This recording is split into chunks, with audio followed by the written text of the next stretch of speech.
Hello friends, இன்றைக்கி நம்ம என்ன பார்க்க போகிறோன்னா ஒரு சூப்பரான ஸ்வீட் ரெசிபி தாங்க. இது வந்து பார்த்தாலே உங்களுக்கு கண்டிப்பாக தெரியும். இது ஒரு கொழுக்கட்டை. இதில் வந்து நான் என்ன பண்ணியிருக்கேன்னா, இந்த மாதிரி ஸ்டஃபிங்ஸை வந்து டிஃப்ரெண்ட்டாக கொடுத்துருக்கேன். எப்போவுமே நான் வந்து எள்ளு வச்சு தான் ஸ்டஃபிங்ஸ் பண்ணுவேன். இந்த வாட்டி கொஞ்சம் டிஃப்ரெண்ட்டாக 4 டைப்பில் பண்ணியிருக்கேன். இந்த வீடியோலேயே நான் ஒரு சூப்பரான விஷயம் சொல்ல போகிறேன். அது என்னென்னா, ஒரு அருமையான கோயிலை பற்றின விவரம் சொல்ல போகிறேன். அதையும் பார்த்து தெரிஞ்சுக்கோங்க. இப்போ இதை எப்படி செய்யலான்னு பார்க்கலாமா? வாங்க. இதுக்கு வந்து நான் ஃபஸ்ட்டு வேர்க்கடலை எடுத்துக்கிட்டேன். இந்த மாதிரி நல்லா ரோஸ்ட் பண்ணிவிட்டு, அது கூட வந்து ஒரு 4, 5 கேஷ்யூ சேர்த்துக்கிறேன். அது வேணும்னா ரோஸ்ட் பண்ணிக்கலாம், அப்படி இல்லைன்னா வேண்டாம். ஒரு 4 ஏலக்காய் சேர்த்து இதை வந்து கொஞ்சம் இந்த மாதிரி கொரன்னு அரைச்சிக்கிட்டேன். இப்போ இது கூட நான் வந்து வெல்லம் சேர்த்துக்க போகிறேன். இதில் வந்து நம்ம பனை வெல்லம் கூட சேர்த்துக்கலாம், இல்லை நாட்டு சக்கரை சேர்த்துக்கலாம். இந்த மாதிரி எது வேணாலுமே சேர்த்துக்கலாம். ஸோ அவ்வளோ டேஸ்ட்டாக சூப்பராக இருக்கும். ஸோ நான் இந்த டைம் வந்து வெல்லம் தான் சேர்த்துருக்கேன். இதை வந்து இந்த மாதிரி நல்லா மிக்ஸ் பண்ணி எடுத்துப்போம்.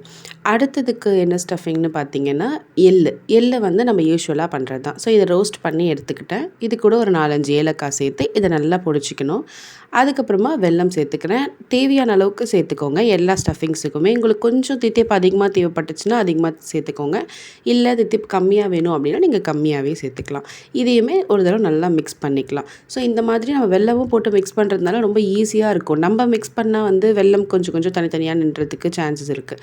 அதனால தான் நான் இந்த மாதிரி மிக்ஸ் பண்ணிக்கிட்டேன். இப்போ நான் வந்து துருவின தேங்காய் எடுத்துக்கிறேன். அது கூட கொஞ்சமாக ஏலக்காய் பொடி சேர்த்துக்கிறேன். அண்ட் வெல்லமும் சேர்த்துக்கிறேன். இதை நல்லா மிக்ஸ் பண்ணி வச்சுப்போம். இந்த தேங்காயில் வந்து கொஞ்சம் ஈரப்பதம் இருக்குல்ல, அதனால் நம்ம மிக்சியில் அரைக்க வேண்டாம். இது வந்து இந்த வெல்லம் லைட்டாக கரைஞ்சி அது கூட மிக்ஸ் ஆகிடும். அண்ட் நீங்கள் ரொம்ப தண்ணி விட்டோன்னு பயப்பட வேண்டாம். இங்கே நான் ஒரு மிஸ்டேக் பண்ணிட்டேங்க. தேங்காயில் வந்து அந்தளவுக்கு தண்ணி விடாது, ஆனால் பீட்ரூட்டில் கொஞ்சம் தண்ணி விடும்ல. ஸோ அதே தாங்க, இந்த வெல்லமும் பீட்ரூட்டும் சேர்ந்தோடனே கொஞ்சம் தண்ணி ஆக ஆரம்பிச்சிருச்சு. நான் வெல்லமும் இது கூட வந்து ஏலக்காய் தூள் சேர்த்து நல்லா மிக்ஸ் பண்ணிகிட்டே இருந்து பார்த்தேன்னா கொஞ்சமாக தண்ணி விட ஆரம்பிச்சிருச்சு. இப்போ நான் வந்து இதை லைட்டாக வானலில் போட்டு சூடு பண்ணிக்கிறேன். பாருங்கள் எந்த அளவுக்கு தண்ணி வந்துருச்சுன்னு. ஸோ இந்த மிஸ்டேக்கை நீங்கள் பண்ணிடாதீங்க. இந்த மாதிரி லைட்டாக இதை சூடு பண்ணிங்கன்னா அந்த தண்ணிலாம் அப்சர்வ் ஆகிடும். ஸோ வந்து இது ஒரு பீட்ரூட் அல்வா மாதிரி ரெடி ஆகிடும். இதை நம்ம ஸ்டஃபிங்காக வச்சுக்கலாம், ஒன்றும் பிரச்சனையே இல்லை. நான் வந்து அரிசி மாவு எடுத்துக்கிறேன். இது வந்து பார்த்திங்கன்னா 4 அழாக்கு. 4 அழாக்கு அரிசி மாவுக்கு 7 அழாக்கு தண்ணி தாராளமாக தேவைப்படுதுங்க. ஆனால் நம்ம வந்து கொஞ்சமாக விட்டு தான் நம்ம இதை பிசைஞ்சிக்கணும். நீங்கள் டேரெக்டாக விட்டுறக்கூடாது. அதுக்கு முன்னாடி இந்த அரிசி மாவை லைட்டாக ரோஸ்ட் பண்ணி எடுத்துப்போம். கொஞ்சம் சூடு பண்ணி எடுத்துக்கிட்டால் இன்னும் சூப்பராக இருக்கும். ஈஸியாகவும் இதை மடிக்கிறதுக்கெலாம் ஈஸியாக வரும், சாஃப்டாகவும் இருக்கும். இப்போ தண்ணி நம்ம சூடு பண்ணிக்கலாம். 7 அழாக்கு தண்ணியை நான் சூடு பண்ணிக்கிறேன். 1 அழாக்கு தண்ணி மட்டும் நான் லைட்டாக எடுத்து வச்சுக்கிறேன். ஏன்னா நம்ம அதிகமான தண்ணியை வந்து யூஸ் பண்ணிவிட்டு அப்புறம் ஒழுங்காக வராமல் போயிடும். இது கூட கொஞ்சமாக ஏலக்காய் பொடி அண்டு உப்பு, அதுக்கப்புறமா கொஞ்சமாக எண்ணெய் எதுக்கு விட்டுறோம்னா இது வந்து பிசுன்னு இல்லாமல் இருக்கும். அதே மாதிரி வானலில் ஒட்டாமல் வரும். இப்போ வந்து தண்ணி சூடாகிடுச்சு. இதில் நம்ம ரெடி பண்ணி வச்சிருந்த அரிசி மாவை கொஞ்சமாக கொட்டி இந்த மாதிரி மிக்ஸ் பண்ணிகிட்டே இருக்கலாம். நம்ம டேரெக்டாக இந்த தண்ணியில் கொட்டுறதுனால தான் நான் 1 அழாக்கு தண்ணியை எடுத்து வச்சேன். ஏன்னா அதிகமான தண்ணி போயிடுச்சுன்னா ரொம்ப மாவு வந்து கரெக்டான பதத்தில் வராமல் போயிடும். அதுக்காக தான் நான் தனியாக எடுத்து வச்சேன். அந்த தண்ணியுமே எனக்கு தேவைப்பட்டுச்சு. ஸோ அதை விட்டும் நான் வந்து இந்த மாதிரி நல்லா ரெடி பண்ணி வச்சுக்கிட்டேன். ஸோ 7 அழாக்கு தண்ணி 4 அழாக்கு மாவுக்கு தாராளமாக தேவைப்படும். இப்போ வந்து இட்லி தட்டில் எண்ணெய் தடவி ரெடி பண்ணி வச்சுக்கிட்டேன். அதே மாதிரி இட்லி குண்டான்லேயும் தண்ணி சூடு பண்ண ரெடி பண்ணியாச்சு. இப்போது நான் வந்து இந்த மாவை இந்த மாதிரி தட்டி எடுத்துக்கணும். லைக் ஓட்டடை மாதிரி தட்டி எடுத்துக்கணும். கையிலேயே நீங்கள் பண்ணிங்கன்னா ஈஸியாக வரும், சாஃப்டாக இருக்கும். ஃபர்ஸ்ட் வந்து நான் வேர்க்கடலை ஸ்டஃபிங் தான் வச்சுருக்கேன். இந்த மாதிரி சீல் பண்ணிக்கணும். நீங்கள் வெளியில் வராத அளவுக்கு ப்ரெஸ் பண்ணி விட்டுக்கோங்க. அந்த ஓரத்துலலாம் வந்து இந்த ஸ்டஃபிங் படக்கூடாது. அப்புறம் நம்ம ப்ரெஸ் பண்ணால் ஒட்டாது. அதனால் கரெக்டாக சென்டரில் வச்சு இந்த மாதிரி எல்லா கார்னரையும் ப்ரெஸ் பண்ணி எடுத்துக்கோங்க. இப்போ வந்து நான் தேங்காய் இதையுமே வந்து ஸ்டஃபிங் வச்சு காமிக்கிறேன். இதையும் அதே தாங்க, நீங்கள் இந்த ஓரத்தில் வச்சிட்டிங்கன்னா உங்களால் வந்து க்ளோஸ் பண்ணி சீல் பண்ண முடியாது. அதனால் சென்டரில் மட்டும் வச்சுக்கலாம். அதிகமாக சாப்பிடணும் அந்த ஸ்டஃபிங் அப்படின்னு ஆசைப்பட்டிங்கன்னா கொஞ்சம் அதிகமாக வச்சுக்கோங்க. நிறைய வச்சிங்கன்னா உங்களால் க்ளோஸ் பண்ண வராது. இது வந்து எள்ளு ஸ்டஃபிங் ரொம்ப இம்பார்ட்டன்ட். இது வந்து கார்னரில் பட்டுருச்சுன்னா சுத்தமாக வந்து சீல் பண்ண முடியாது. அதனால் பார்த்து வச்சுக்கோங்க.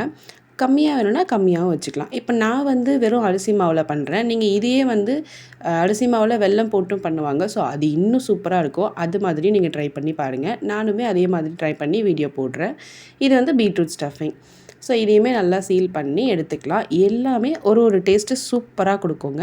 இப்போ எல்லாமே ரெடி ஆகிடுச்சு. நம்ம இதை வந்து ஆல்ரெடி நான் சொன்னேன்ல, இட்லி குண்டானில் வந்து தண்ணி கொதிக்க வச்சுருக்கேன். ஸோ தண்ணி கொதிக்க ஆரம்பிச்சிடுச்சு. இப்போ நம்ம ரெடி பண்ணி வச்ச கொழுக்கட்டையெல்லாம் இதில் வந்து வச்சுக்கலாம். அண்ட் நான் வந்து ஒரு 20 மினிட்ஸ் கிட்ட இதை வேக வச்சு எடுத்துக்கிட்டேன். கரெக்டான பதத்தில் வெந்துருச்சு. அதையுமே நான் காட்டுறேன். இப்போ க்ளோஸ் பண்ணிடலாம். நான் உங்களுக்கு சொன்னாலும் ஆல்ரெடி நான் ஒரு கோவிலை பற்றின விவரம் கொடுக்குறேன்னு சொல்லிட்டு, அது பார்த்தீங்கன்னா அருள்மிகு ஸ்ரீ பாலாம்பிகை ஸ்ரீ கைலாசநாதர் ஆலயம். இந்த கோவில் எங்கே இருக்குதுன்னு பார்த்தீங்கன்னா கடம்பூன்ற வில்லேஜில் தான் இருக்குது. ஸோ இதை பற்றின ஃபுல் டீட்டெயில் வேணும்னா கேளுங்க, நான் கண்டிப்பாக ஒரு பெரிய வீடியோவாக போடுறேன்.